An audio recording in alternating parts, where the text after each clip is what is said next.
حکیم شہرت خاں بولے، جناب میرا بس چلے تو میں انہیں ہندوستان سے نکال دوں، ان سے ایک جزیرہ الگ آباد کروں۔ مجھے اس بازار کے خریداروں سے اکثر سابقہ رہتا ہے۔ اگر میری مذہبی عقائد میں فرق نہ آئے تو میں یہ کہوں گا کہ طوائفیں ہیجے اور طاعون کا اوتار ہیں۔ ہیجا 2 گھنٹے میں کام تمام کر دیتا ہے، پلیگ 2 دن میں، لیکن یہ جہنمی ہستیاں رلا رلا کر اور گھلا گھلا کر جان مارتی ہیں۔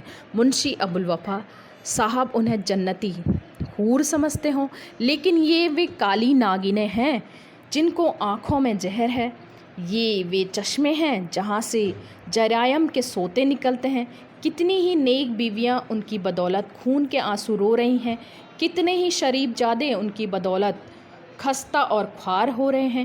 یہ ہماری بدقسمتی ہے کہ بیشتر طوائفیں اپنے کو مسلمان کہتی ہیں۔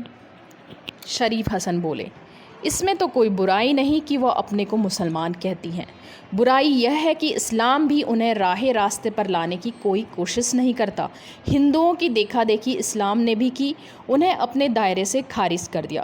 جو عورت ایک بار کسی وجہ سے گمراہ ہو گئی، اس کی طرف سے اسلام ہمیشہ کے لیے اپنی آنکھیں بند کر دیتا ہے۔ بے شک ہمارے مولانا صاحب سبز امامہ باندھیں، آنکھوں میں سرما لگائیں، گیسو سنواریں، ان کی مذہبی تسکین کے لیے جا پہنچتے ہیں، ان کے دسترخوان میں میٹھے لقمے کھاتے ہیں، خوشبودار خمیرے کی کش لگاتے ہیں، ان کے خسدان سے معطر بیڑے اٹھاتے ہیں۔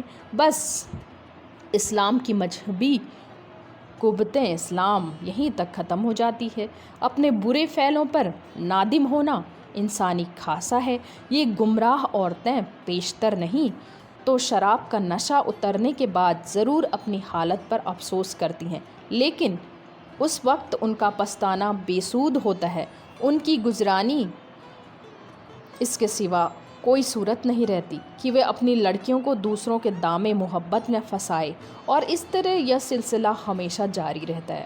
اگر ان لڑکیوں کی جائز طور پر شادی ہو سکے تو اس کے ساتھ ہی ان کی پرورش کی صورت بھی نکل آئے تو میرے خیال سے زیادہ نہیں تو 75% طوائفیں اسے خوشی سے قبول کر لیں۔ ہم چاہیں خود کتنے گنہگار ہوں، پر اپنی اولاد کو ہم نیک اور راست باز دیکھنے کی تمنا رکھتے ہیں۔ طوائفوں کے شہر سے خارج کر دینے سے ان کی اصلاح نہیں ہو سکتی۔ اس خیال کو سامنے رکھ کر میں اخراج کی تحریک پر اعتراض کرنے کی جرات کرتا ہوں، پر پولیٹیکل مفاد کے بنا پر میں اس کی مخالفت نہیں کر سکتا۔ میں کسی فعل کو قومی خیال سے پسندیدہ نہیں سمجھتا جو اخلاقی طور پر پسندیدہ نہ ہو۔ تیگ علی، بندہ نواز سنبھل کر باتیں کیجیے، ایسا نہ ہو کہ آپ پر کفر کا فتویٰ صادر ہو جائے۔ آج کل پولیٹیکل مفاد کا زور ہے، حق اور انصاف کا نام نہ لیجیے۔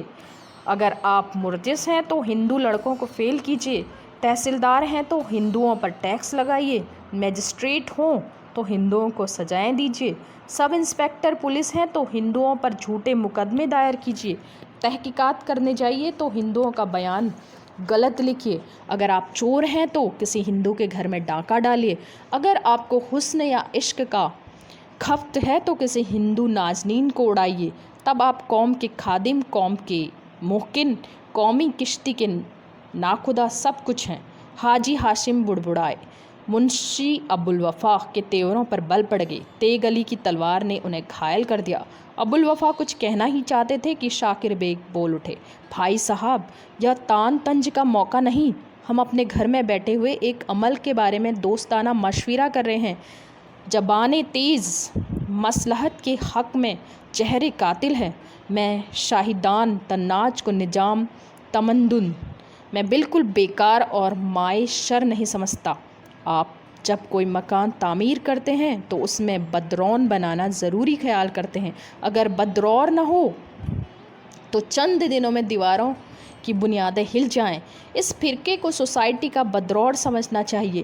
جس طرح بدروڑ مکان کے نمایاں حصے میں نہیں ہوتی بلکہ نگاہ سے پوشیدہ ایک گوشے میں بنائی جاتی ہے، اسی طرح سے فرقے کو شہر سے پرفضا مقامات سے ہٹا کر کسی گوشے میں آباد کرنا چاہیے۔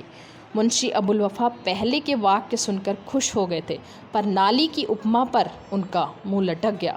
حاجی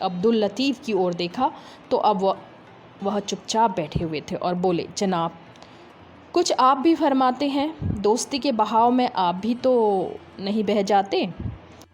عبداللطیف بولے، جناب بندہ کو نہ اتحاد سے دوستی نہ مخالفت سے دشمنی، اپنا مشبر تو صلح کل ہے۔ میں ابھی یہی طے نہیں کر سکا کہ عالم و بیداری میں ہوں یا خواب میں۔ بڑے بڑے عالدوں کو ایک بے سر پیر کی بات کی تائید میں زمیں اور آسمان کے کلابے ملاتے دیکھتا ہوں، کیوں کر باور کروں کہ بیدار ہوں۔ صابن، چمڑے اور مٹی کے تیل کی دکانوں میں آپ کو کوئی شکایت نہیں پڑی۔ کپڑے، برتن، ادویات کی دکانیں چوک میں ہیں، آپ ان کو مطلق بے موقع نہیں سمجھتے؟ کیا آپ کی نگاہوں میں حسن کی اتنی وقعت نہیں؟ اور کیا یہ ضروری ہے کہ اسے کسی تنگ تاریک کوچے میں بند کر دیا جائے؟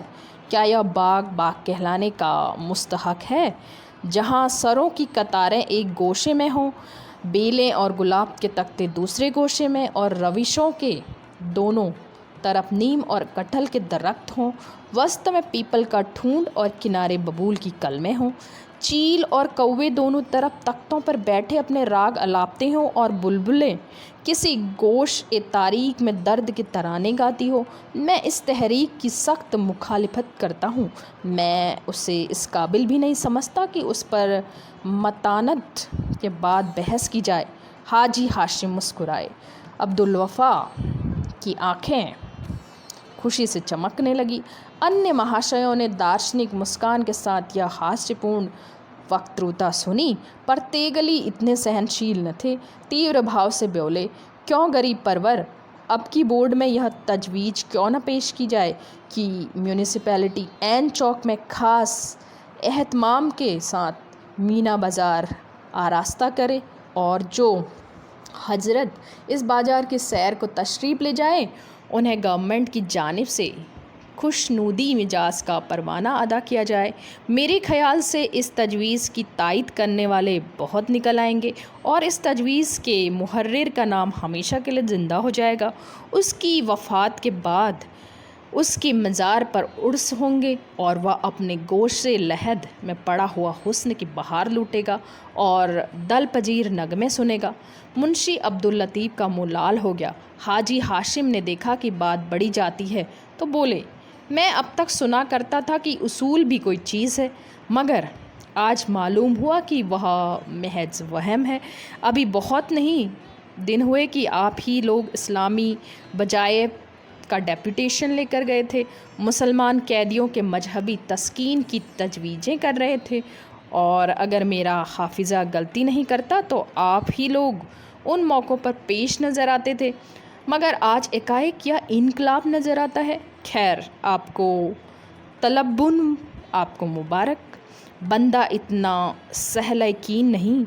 میں نے زندگی کا یہ اصول بنا لیا ہے کہ برادران وطن کی ہر ایک تجویز کی مخالفت کروں گا، کیونکہ مجھے اس سے کسی بے حدودی کی توقع نہیں ہے۔ ابوالوفا نے کہا، اعلی حاجہ، مجھے رات کو آفتاب کا یقین ہو سکتا ہے، پر ہندوؤں کی نیک نیتی پر یقین نہیں ہو سکتا۔ سید شفقت علی بولے، حاجی صاحب، آپ نے ہم لوگوں کو زمانہ ساز اور بے اصول سمجھنے میں متانت میں کام نہیں لیا۔ ہمارا اصول تو تب تھا، وہ اب بھی ہے اور ہمیشہ رہے گا، اور وہ ہے اسلامی وقار کو قائم کرنا اور ہر ایک جائز طریقے سے برادران ملت کی بہبودی کو کوشش کرنا۔ اگر ہمارے فائدے میں برادران وطن کا نقصان ہو تو ہم کو اس کی پرواہ نہیں، مگر جس تجویز سے ان کے ساتھ ہم کو بھی فائدہ پہنچتا ہے اور ان سے کسی طرح کم نہیں، اس کی مخالفت کرنا ہمارے امکان سے باہر ہے۔ ہم مخالفت کے لیے مخالفت نہیں کر سکتے۔ رات ادھک جا چکی تھی، سبھا سماپت ہوئی۔ اس وارتالاب کا کوئی وشیش پھل نہ نکلا۔ لوگ من میں جو پکش استھر کر کے گھر سے آئے تھے اسی پکش پر ڈٹے رہے۔ حاجی ہاشم کو اپنی وجہ کا جو پورن وشواس تھا اس میں سندیہ پڑ گیا۔